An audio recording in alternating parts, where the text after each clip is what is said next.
Hola amigos, bienvenidos a Ingeniería Estructural. Continuando con el estudio de la teoría de la viga elástica, en esta oportunidad vamos a encontrar una ecuación diferencial para la curva de deflexión de una viga. Para fines de análisis vamos a considerar una viga en voladizo con una carga concentrada que actúa hacia arriba en el extremo libre B, como se muestra acá en la gráfica. Debido a esta carga puntual que actúa en el extremo B, el eje de la viga se va a deformar y va a formar una curva como se muestra acá en esta gráfica. Y nuestro objetivo es encontrar una ecuación de esta curva que lo vamos a llamar nu de x, que nos permita encontrar la deflexión o la deformada de la viga en cualquier punto con respecto a un sistema de referencia. Para ello vamos a adoptar un sistema de referencia. Por ejemplo, vamos a decir que mi origen de coordenadas sea este punto A o el empotramiento, y mi eje x positivo va a ser de la forma como se está graficando y mi eje y positivo vertical hacia arriba.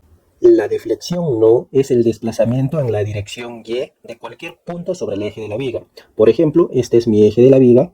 Yo puedo obtener una deformación o una deflexión a una distancia, por ejemplo, x1, y entonces esta distancia será una deflexión nu sub 1. De la misma forma puedo obtener a una distancia x2, entonces esto será la deflexión nu sub 2. Y de forma general puedo decir a una distancia x obtengo una deflexión nu. Dado que este eje y es positivo hacia arriba, entonces las deflexiones también son positivas hacia arriba. Hay que tener en cuenta esta convención de signos cuando resolvemos los problemas de la teoría de la viga elástica. Entonces mi objetivo es encontrar una deflexión, por ejemplo, a una distancia x con respecto al origen de coordenadas. Hemos dicho que este punto A va a ser mi origen de coordenadas. Para poder encontrar la deflexión nu en función de x, vamos a realizar esta misma gráfica con más detalle. Bien, por este lado he realizado ya la gráfica de la deformada de la viga, de esta forma, debido a esta carga P. Hemos dicho que necesito encontrar una ecuación diferencial para la curva elástica que me va a describir cómo se comporta esta deformada en función de x. Es decir, necesito encontrar nu de x. Hemos dicho que a una distancia x con respecto al origen de coordenadas vamos a tener mi deformada nu. Además, vamos a decir que esto es mi punto M1. Y hemos explicado en la clase anterior que a una curva elástica siempre está asociada a un radio de curvatura. Ese radio de curvatura lo he llamado de esta forma y lo voy a llamar ρ de la siguiente manera. Esto va a ser ρ. Ahora vamos a tomar otro punto sobre la curva elástica que lo voy a llamar, por ejemplo, este punto M2. La distancia de M1 a M2 es una distancia muy pequeña, es decir, vamos a trabajar con elementos infinitesimales o con elementos diferenciales. Entonces, desde M1 hasta M2 va a haber una distancia tanto en el eje X como en la longitud de arco. Entonces, esta longitud que va a llegar hasta ese punto más o menos, lo voy a llamar como en el eje. Estamos trabajando en el eje horizontal con X, entonces este incremento lo voy a llamar diferencial de X o incremento en X. Y en el eje vertical estamos trabajando con el eje Y o con esta deflexión nu, entonces en la vertical voy a tener un incremento de nu, de la siguiente forma. Más o menos será así. Y diremos que esta distancia o esta altura va a ser nu más un incremento de nu. Y esta longitud de M1 a M2 lo vamos a llamar D sub S, que viene a ser la distancia de este arco desde M1 hasta M2. Ahora quiero que te des cuenta, desde el punto M1 y en el punto M2, por ser esto una curva, en cada punto siempre va a existir un radio de curvatura. Como lo he llamado acá un radio 1, acá habrá otro radio ρ. Entonces el ángulo que forman estos dos lo voy a llamar diferencial de teta o delta de teta, que es el incremento angular conforme nos movemos desde el punto M1 al punto M2. A esto lo voy a llamar delta de teta, el diferencial de teta. Y el punto en el cual se interceptan estos dos, lo voy a llamar el punto que va a ser el centro de curvatura. Ahora quiero que te des cuenta algo. Esto es una curva elástica, que es función de x. Entonces, en el punto M1 yo puedo trazar una recta tangente a la curva. Más o menos será de esta forma. Y la pendiente de esa recta tangente, recuerda cómo se calcula la pendiente, trazas una línea horizontal y el ángulo que forma con esa recta es la pendiente, yo lo puedo llamar teta. De la misma forma, en el punto M2 puedes trazar una recta tangente y la pendiente será el teta del punto M1 más delta de teta. El delta de teta ya hemos dicho que es el incremento angular conforme nos movemos del punto M1 al punto M2. Entonces, para poderlo ver a más detalle, vamos a extraer solamente esta parte y lo vamos a graficar por acá. Bien, por este lado ya he realizado la gráfica solamente de esta parte, de la distancia de M1 a M2, para poderlo ver más claro. Este punto hemos dicho que es M1, vamos a escribirlo por acá. Este punto hemos dicho que es M1 y este punto hemos dicho que es el punto M2.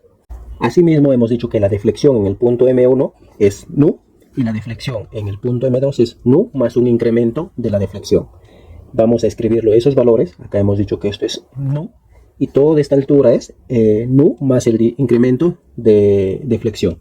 Vamos a trazar una perpendicular desde el punto M1 hasta acá, y como hemos dicho que esto también es nu, entonces todo esto será diferencial de nu.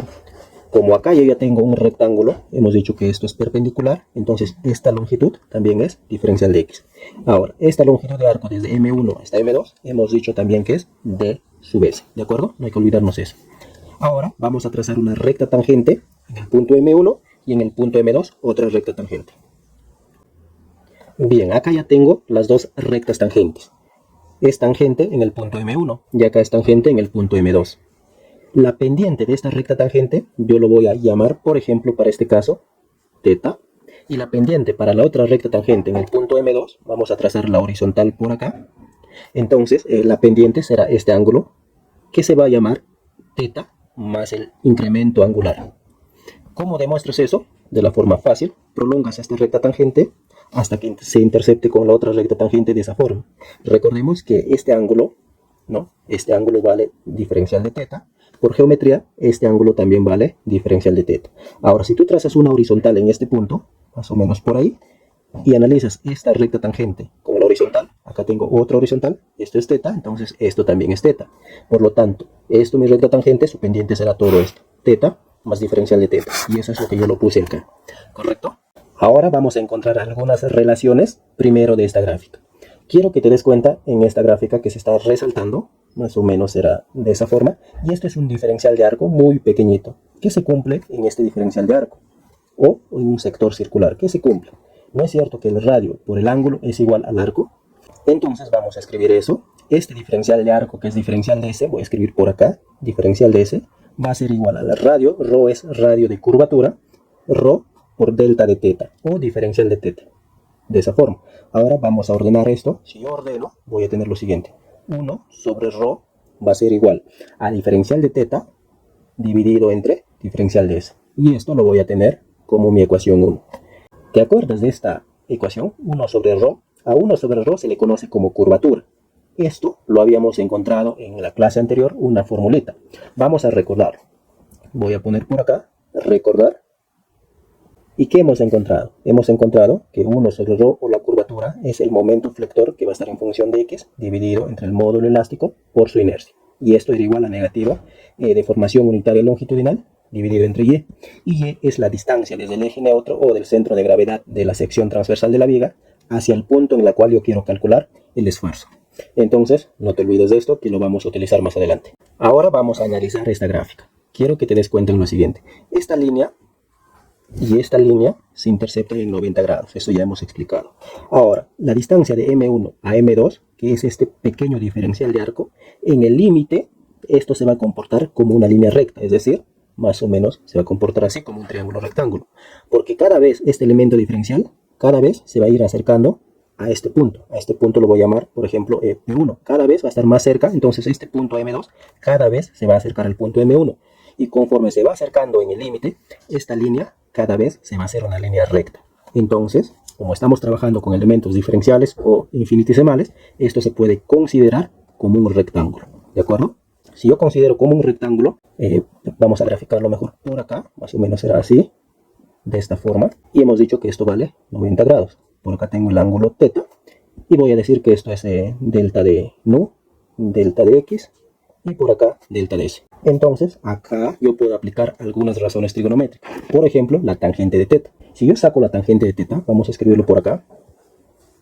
Tangente del ángulo va a ser igual a diferencial de nu dividido entre diferencial de x. Ahora necesitamos hallar este valor, es decir, cuánto vale tangente de teta. Como este ángulo teta es la pendiente en el punto M1, y conforme M1 se va acercando cada vez más al punto M1, entonces esta recta tangente cada vez se va formando de esta forma. Cada vez este ángulo se va a hacer más pequeñito, hasta que tiende a 0. Entonces, este ángulo teta en el límite va a tender a 0, y en el límite la tangente de teta es igual a teta.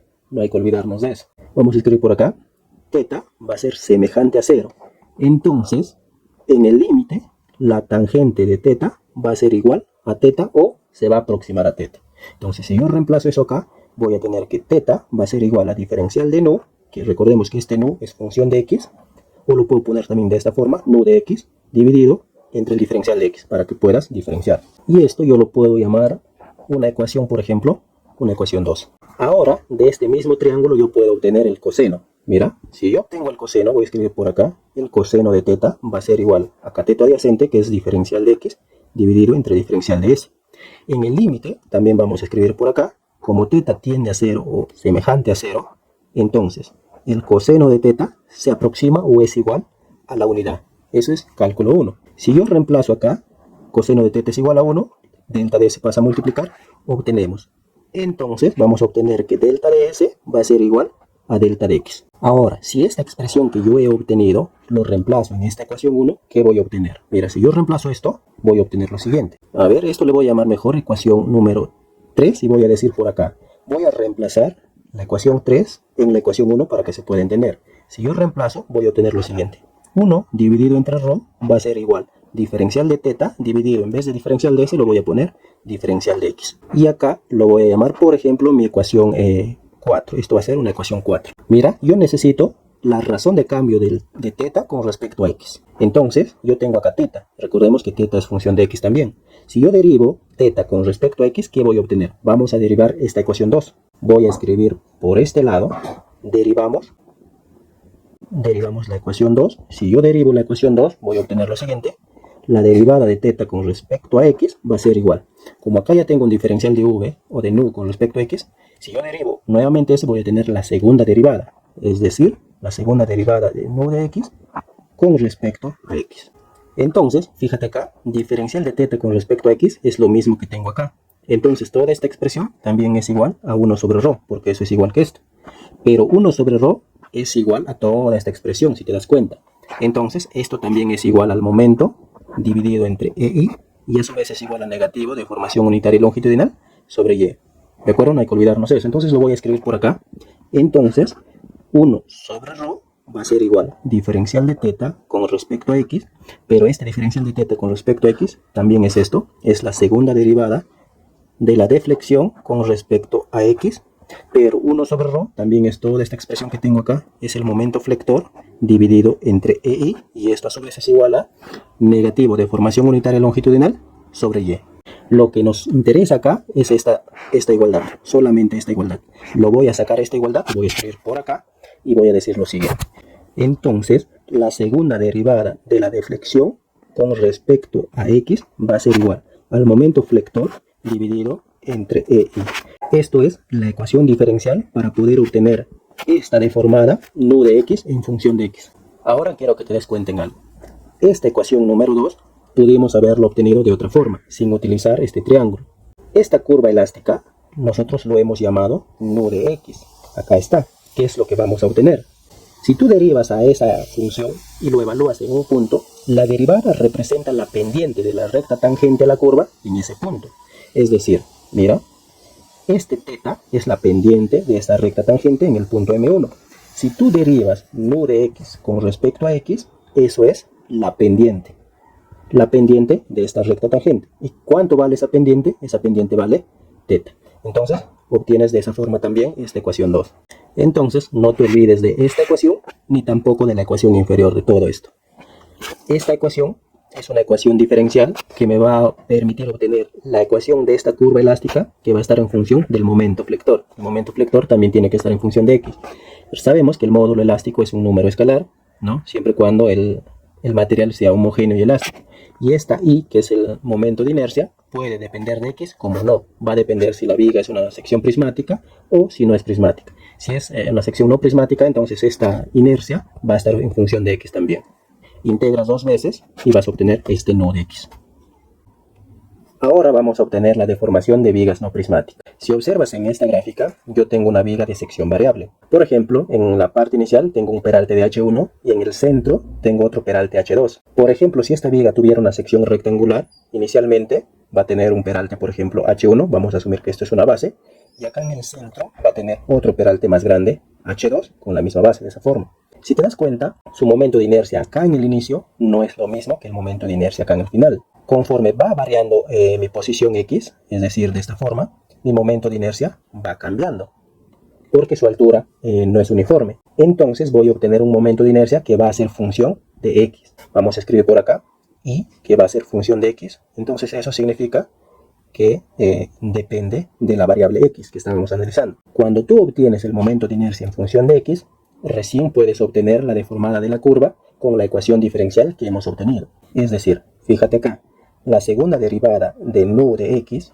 con respecto de x va a ser igual al momento flector, que depende de x, dividido entre el módulo elástico entre I de x, que es la inercia que va a estar en función de x. Entonces, esto sería la ecuación diferencial para que tú puedas obtener la deformada de una viga no prismática.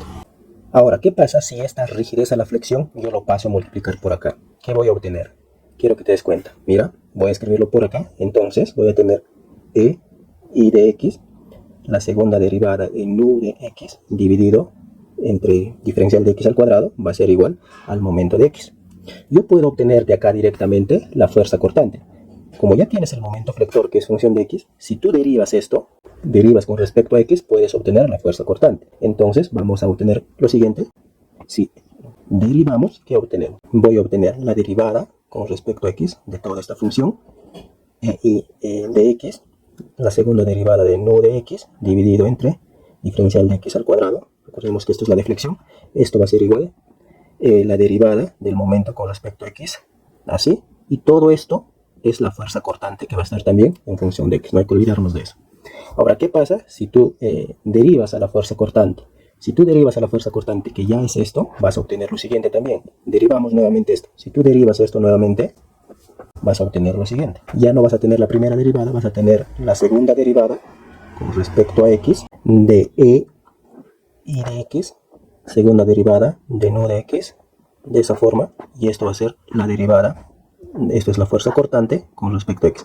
Y toda esta expresión aquí es igual. ¿Te acuerdas de estática? Esto es igual a negativo q, siendo q la carga que actúa sobre la viga. Es decir, a esta es carga. Si esto yo lo llamo Q, entonces yo obtengo esa carga Q. ¿Te das cuenta? Entonces, cuando tú conoces el momento flector, puedes obtener la fuerza cortante o la carga que actúa sobre la viga.